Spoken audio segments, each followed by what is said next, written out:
প্ৰশ্নটো কিন্তু সকলোৰে মনত প্ৰশ্নটো উদয় হৈয়ে থাকে।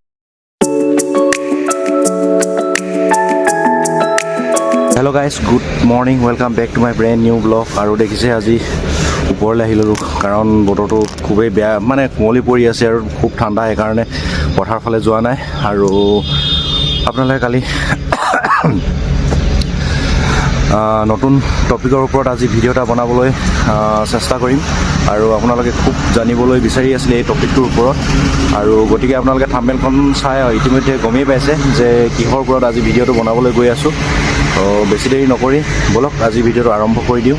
আৰু সেই টপিকটো হৈছে যে এটা ৰিগত কাম কৰিবলৈ কিমান এক্সপিৰিয়েঞ্চ লাগে। আপুনি যদি এটা পোষ্টৰ পৰা আন এটা পোষ্টলৈ ওপৰলৈ যাবলগীয়া হয়, আপগ্ৰেড হ'বলগীয়া হয়, প্ৰমোশ্যন পাবলৈ কিমান বছৰ এক্সপিৰিয়েঞ্চ লাগে, তাকে আপোনালোকক ক'বলৈ চেষ্টা কৰিম। ভিডিঅ'টো সেইকাৰণে স্কিপ নকৰাকৈ শেষৰলৈকে চাই থাকিব। আৰু সেই প্ৰশ্নটো কিন্তু সকলোৰে মনত প্ৰশ্নটো উদয় হৈয়ে থাকে যে মই এটা ৰিগত কাম কৰিবলৈ কিমান এক্সপিৰিয়েঞ্চ লাগে, কেইবছৰ এক্সপিৰিয়েঞ্চ লাগে, মানে কেনেকুৱা ধৰণৰ এক্সপিৰিয়েঞ্চ হ'লে ভাল হয়। তো সেইবিলাক কুৱেশ্যন সকলোৰে আহে, মোৰো আহিছিলে।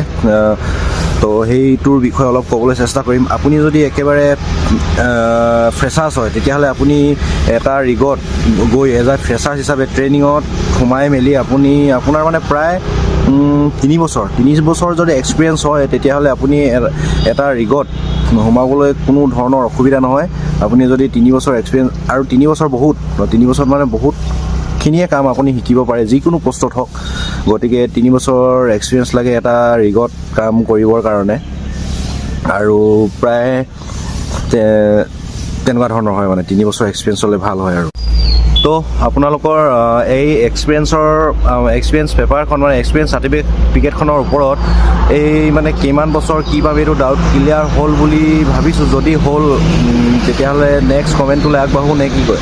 নেক্সট কমেণ্টটো এইটো হৈছে যে কিছুমানে সুধি আছে মোক, দাদা মই বায়'ডাটা দি থৈ আহিলোঁ 3 মাহ 4 মাহ হ'ল, মোক মতা নাই, একো খবৰো পোৱা নাই, এনেকুৱা ধৰণৰ কমেণ্ট কৰি আছে। চব যিসকলে বায়'ডাটা দি থৈ আহিছে তেওঁলোকক কৈছোঁ, তেওঁলোকে যদি অকল বায়'ডাটাখন দি মেলি যদি ঘৰত বহি থাকে, একো কাম নহ'ব। চিধা কথা, একোৱে কাম নহ'ব। কাৰণ অকল সেই অফিচটোত য'ত আপুনি দি থৈ আহিছে, তাত অকল আপোনাৰে বায়'ডাটা পৰি থকা নাই, হাজাৰ আজিকালি বায়'ডাটা পৰি থাকে। কাৰণ জানে আজিকালি এটা যদি কাম পাবলৈ ইমান টান, ইমানেই কঠিন হৈ পৰিছে। সেইকাৰণে আপুনি যদি ক'ৰবাত যদি বায়'ডাটা দি থৈছে, আপুনি ঘনে যাওক, য'ত দি আছিলে তাক সোধক, ফোন নম্বৰ লৈ আহিছে যদি ফোন কৰক, কেনেকুৱা কি হৈছে, কিমান আগবাঢ়িছে, সেইবিলাক মানে জানে। আৰু নিজৰ কিবা এটা পাবলৈ কিবা এটা হেৰুৱাব লাগিব, অকণমান কথা পাতিব লাগিব, খবৰ লৈ থাকিবলৈ হৈছে নাই। তো আপুনি যদি বায়'ডাটাখন দি পেলাই যদি ঘৰত বহি আছে, মোক মাতিব আৰু সময়ত মাতিব, এনেকৈ যদি থাকে নহয়, সেই কোম্পানীটোত ল'ৰা সোমাই অলৰেডি ফুল হৈ আপুনি থাকি যাব, নেপাব। সেইকাৰণে আপুনি যদি বায়'ডাটা দি থৈ আছে, তেতিয়াহ'লে খবৰ খাতি লওক। খবৰ খাতি নলৈ যদি ঘৰত বহি থাকে, তেতিয়াহ'লে আপোনাৰ বায়'ডাটা তেনেকৈয়ে পৰি থাকিব।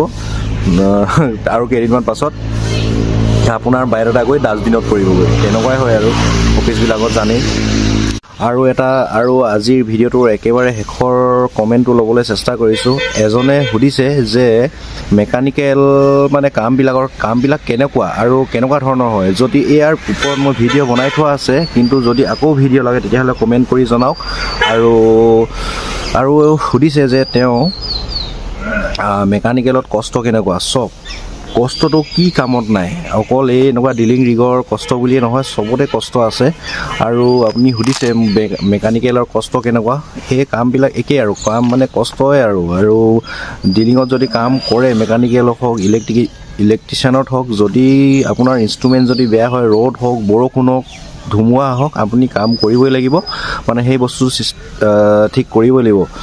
তো কষ্টই আৰু কি কৰিব, আৰু সকলো কামতে কষ্ট আছে। তো বুজি পাইছে কথাষাৰ। আৰু আজি ভিডিঅ'টো বেছি দীঘলীয়া নকৰোঁ, আৰু মোৰ বস্তু অকণ পেকিং কৰিবলৈ বাকী আছে। গতিকে আজিৰ ভিডিঅ'টোত ইমানখিনিয়ে। আৰু কিবা টপিকৰ ওপৰত ভিডিঅ' লাগে তেতিয়াহ'লে আপোনালোকে কমেণ্ট কৰি জনাব। আৰু অন্য এটা ভিডিঅ'ত লগ পোৱাৰ প্ৰতিশ্ৰুতিৰে জয় অসম। আৰু মোৰ চেনেলটোলৈ নতুনকৈ আহিছে যদি আপোনালোকে ছাবস্ক্ৰাইব কৰিব, আৰু যিমান পাৰে ভিডিঅ'বিলাক শ্বেয়াৰ কৰি দিব, যাতে বেলেগেও আপোনাৰ বাহিৰে আৰু বেলেগেও যাতে মোৰ ভিডিঅ'বোৰ চাই অলপ হ'লেও মানে উপকৃত হওক বুলি ভাবোঁ। জয় অসম।